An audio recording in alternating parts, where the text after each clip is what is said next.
Hi, this is Nicholas Bell with Ion Cinema, here to review The Trip to Greece, the fourth installment of the Trip series, directed by Michael Winterbottom and starring Steve Coogan and Rob Brydon, who once again are playing versions of themselves that are needling one another as they sample extravagant restaurants, this time in, as the title suggests, Greece. This is the final film, we're told, in this series, which began in 2010 with The Trip and continued with Trip to Italy and Trip to Spain. This might have a much more of a surprise, melancholic feel. It kind of presents itself as a Trojan horse, if you will, reminding us that time is precious and it's not, every journey isn't going to end the way it's planned to do. You know, there's the same staples as usual, lots of riffing on one another with impressions. There's some fun ones of Dustin Hoffman and favorites like Sean Connery and Laurence Olivier.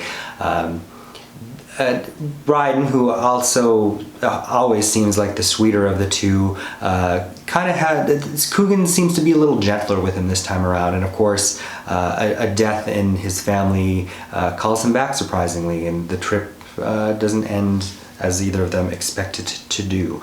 So if you're a fan of any of the three previous films, this is it's gonna feel like more the same. There's a lot less focus on food. The soundtrack is quite melancholic and interesting. Lots of Michael Nyman and some refurbished Philip Glass to kind of drive home some of the themes Winterbottom is trying to get at. Of course, it was filmed at around the same time as Greed, starring Steve Coogan, which was also set in Greece.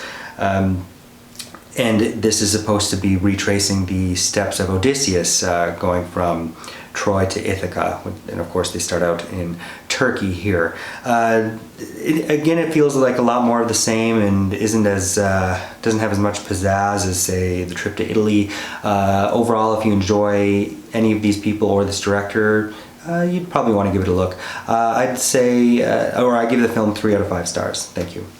Hey, this is Eric from IonCinema.com. If you want to support us, subscribe below.